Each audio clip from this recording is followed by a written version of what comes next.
Қайырлы күн достар. Бүгін сіздермен ең ерекше тағам лағман, кей жерлерде майқамыр, әртүрлі айтылады. Осы тағамды жасап көрсетпекпін. Қараңыздар, осылай өте бір әдемі, ерекше болып шығады. Ең бірінші біз қамырымыздың июі қанып тұруы керек. Онды ең алдымен елгезектен өткізіп аламыз.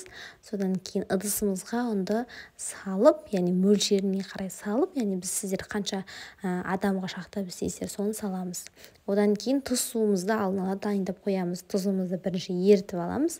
Содан кейін жақсылап қамыр илейміз. Қамырымызды қатты қылып илегеніміз өте өзімізге де пайдалы.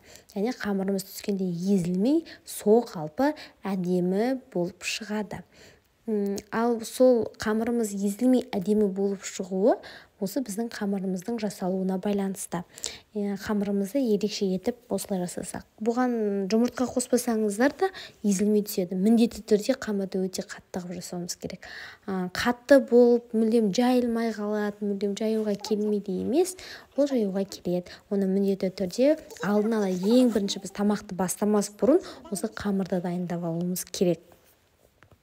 Қамырды дайындап, оны бірнеше бөлікке бөліп, кішкентай жаятыны бірнеше бөлікке бөліп, бетін жауып ұзақ қойған сайын, ол қамырымыз жұмсарып, одан сайын әдемі күйге енетін болады. Осылай біз қамырымыздың басын біріктіріп, осылай қатты болу керек, басқан кезде жұмсақ болып тұрмау керек.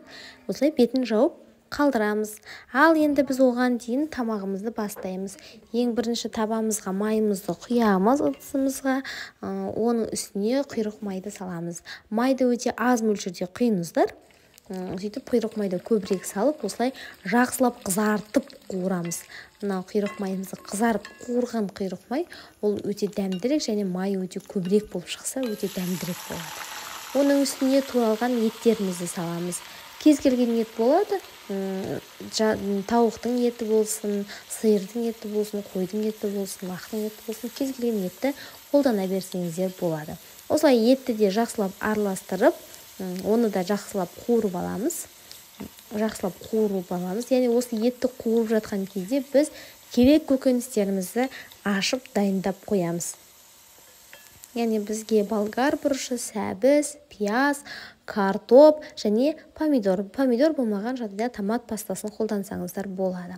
Болгар бұрышы болмаса да болады. Ең бірінші алдымен картопымызды турап аламыз.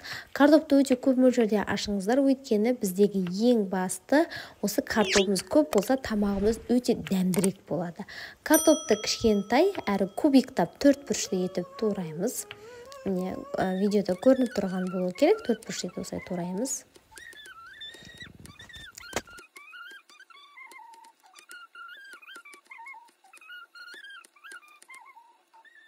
Картопымызды турап болғаннан кейін пиязымызды тураймыз. Пияздың көлемі көп болған жақсы, ол тамағымыздың дәмін кіргізе түседі. 4-5 пияз турасаңыздар да артықтық етпейді. Мен өзі пияздың тамақты өте көп болғанын жақсы көремін. Сол себепті 5-6 пияз турадым. Пиязды өз қалауларыңызша 4 бұрышты етіп турасаңыздар да, ұзынша етіп турасаңыздар да өз еріктеріңіз. Осылай пиязды, ең алдымен пиязды тураймыз. Бірінші пиязды тамаққа салып қуырып аламыз.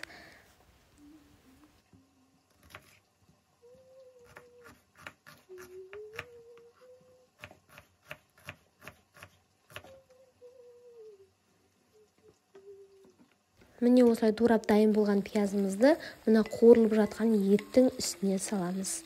Бұны да жақсылап араластырып қуырып аламыз. Пиязымызды қатты өлдірмей қуырамыз. Солай қуырылам дегенше біз келесі көкөнісімізді турайтын боламыз. Бұл пиязымыз қуырылып жатқан кезде біз ендігі сәбізімізді ашып дайындаймыз. Сәбізді ұзынша етіп 4 бұрышты кубиктап тураймыз. Жалпы турау өз қалауларыңыз бойынша негізінде. Сәбізді көп мөлшерде қоссаңыздар да өз еріктеріңіз, аз мөлшерде жалпы қоспасаңыздар да өз еріктеріңіз. міне осылай кубиктап тураймыз. Сонымен қатар тағы бір айта кететін жайт, егер де қазіргі таңда асқабақтың уже пісетін кезі, яғни осы асқабақтарымыз пісіп, асқабақты осы біздің май қамырғабымызды лағманға қоссаңыздар өте дәмді, дәм ерекше болады. Тәтті асқабақ болса, міндетті түрде қосуды ұмытпаңыздар. Оны картоппен бірге саласыздар. Міне осылай сәбізімізді салып, сәбізді де жақсылап шамалы қуырып аламыз. Одан кейін болгар бұрышын саламыз. Болгар бұрышын біздің үйдегілер жалпы ұнатпайды. Сол себепті мен үлкен-үлкен қылып турап сала саламын. Ал өздеріңізге байланысты майдалап турасаңыздар да еріктеріңіз. Сондықтан тамақтан тез теріп алуға ыңғайлы болу үшін мен осылай үлкен-үлкен етіп турай саламын. Ал енді осылай барлығы қуырылып жатқан кезде біз қамырымызды бір көріп қоямыз. Міне осылай қамырымыз жайлап, жұмсарып, бірігіп, дұрыстала бастайды бұл мезетте. Бұл қамырымызды бірнеше үстінен мыжғылап, оның июін қандырып, жақсылап бас болғаннан кейін біз қамырымызды бірнеше бөлікке бөліп, оларды да бетін жауып біраз уақытқа қалдырамыз. Яғни біз осы қуырылатын, бетіне салатын салмамызды жақсылап дайындап болам дегенше біздің қамырымыздың да июі қанып, жаюға дайын тұрады. Ал енді қамырымызды екі бөлікке бөлдім мен. Кіші-кіші екі бөлікке бөлсеңіз, яғни бұдан үлкен екі леген, яғни екі табақ тамақ шығады, екі тәрелке тамақ шығады. Міне осылай қамырымыздың бастары міне көріп отырсыздар, өте қатты болып тұрған байқалып білініп тұрған шығар. Яғни осындай қатты болған қамыр езілмей әп-әдемі болып түседі. Тамақтарыңыздың дәмі де ерекше болады. Қамырдың тұзын міндетті түрде ащы болу керек. Қамырдың тұзы ащы болған сайында қамырымыз езілмейді. Міне осылай барлығын бір-біріне біріктіріп, осылай бетін жауып, бұны бөлек қалдырамыз. Ал енді қуырылып жатқан тамағымызға барайық. Міне өте ерекше қып-қызыл болып қуырылып жатыр. Енді осының үстіне біз тураған картоптарымызды салып шығамыз. Міне көріп отырсыздар, картоптың мөлшері өте көп. Міне осылай картоптарымызды салып болғаннан кейін бұны да жақсылап араластырып қуырып аламыз. Міне осыны қуырып жатқан кезде дәмдеуіштеріңізді салсаңыздар болады. Кез келген приправаны, болмаса тұзды да осы мезетте салсаңыздар болады. Мінекей, енді біз картопымыз қуырып жатқан кезде қызанағымызды турап қоямыз, алдынан дайындап. Міне ол қызанақты да салып, шамалы ғана қуырамыз, өте көп қуырмаймыз, өйткені қызанақ көп қуырылса ащы болып кетуі мүмкін. Ал үстіне осы біздің картоптарымыз, етіміз барлығы жабық болатындай етіп салып, бетін жауып, оттың астын пәсеңдетіп қалдырамыз. Ал енді біз қамырымызды жаюымызға кірісейік. Міне бір қамырды аламыз. Міне қараңыздар, уже біздің қамырымыз кішкене жұмсарып, дұрысталып, әдемірек болып тұр. Енді үстіне ұн сеуіп, қамырымызды жаюға кірісеміз. Қамырды жайып жатқан кезде біз міндетті түрде газге керек суымызды дайындап қоямыз.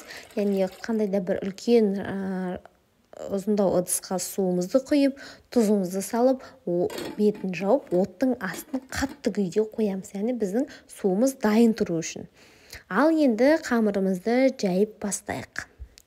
Міне қамырды осылай жайып, яғни біз бірнеше бөлікке бөлдік, соның барлығын бірнеше уақытта жайып аламыз. Вуаля, қамырымыз жайылып дайын болды. Мінекей, енді қамырды жақсылап ораймыз. Яғни қамырдың қатты қалың болмау керек, не қатты жұп-жұқа болмау керек. Орташа болу керек. Міне осылай орап аламыз да, ортасынан қамырды бөлеміз.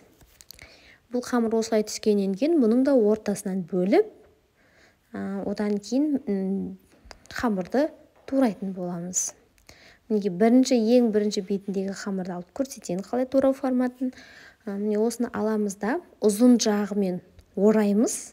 Міне, ұзын жағымен ораймыз. Және бірнеше бөлікке бөлеміз. Осылай үлкендеу бөліктер болуы керек. Міне осылай біздің қамырымыз дайын болады. Ал осы қамырларымызды турап дайындап жатқан кезде біз чеснокты дайындап турап қоямыз.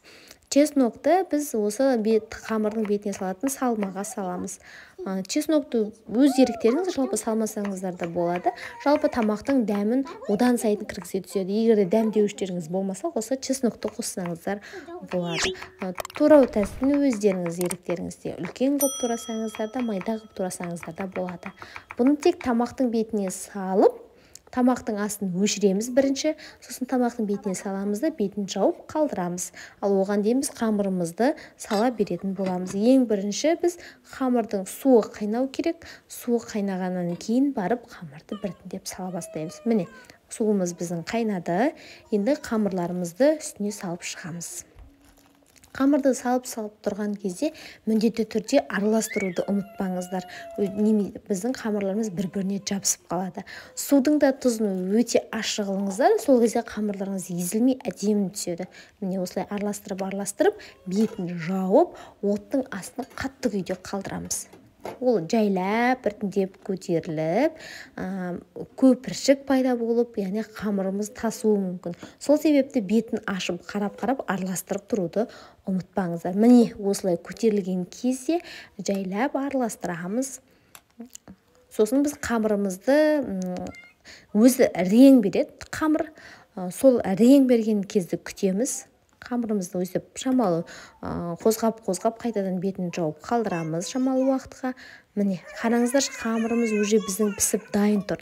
Енді қамырымыздың үстіне мұздай суды құйып, қамырымызды табаққа аламыз.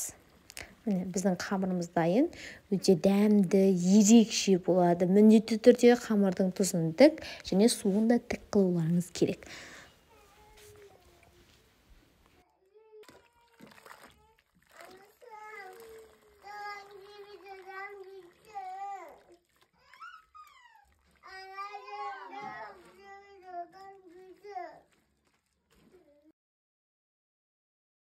Осылай қамырды алып болғаннан кейін біз тамақты аламыз, яғни біздің салмамызды аламыз да жақсылап араластырып аламыз, яғни чесногі өзі бірімен араласуы керек. Содан кейін майын алып, майын тамаққа құямыз, тамақты да, яғни қамырға құямыз, қамырды жақсылап қозғап араластырамыз. Яғни біздің қамырларымыз бір-біріне жабыспай, және сол қалпы дастарханға қойылуы үшін. Яғни езілмей, біздің қамырымыз ешқандай езілмей түседі. Міне көріңіздер, қараңыздар, бір қамырымыз езілмей әп-әдемі болып түсті. Кепкірдің көмегімен осылай бетіне жайып біздің салмаларымызды саламыз. Иісін айтсаңыздар, иісі деген енді. Мына тамақты жеген де арманда, жемеген де арманда. Міндетті түрде менің каналыма тіркеліңіздер. Менің видеоларымды ең бірінші болып көру үшін қоңыраушаны басып алыңыздар. Міне қараңыздаршы, біздің қамырларымыз езілмей, сол қалпы әдемі, бір-біріне жабыспай, ерекше болып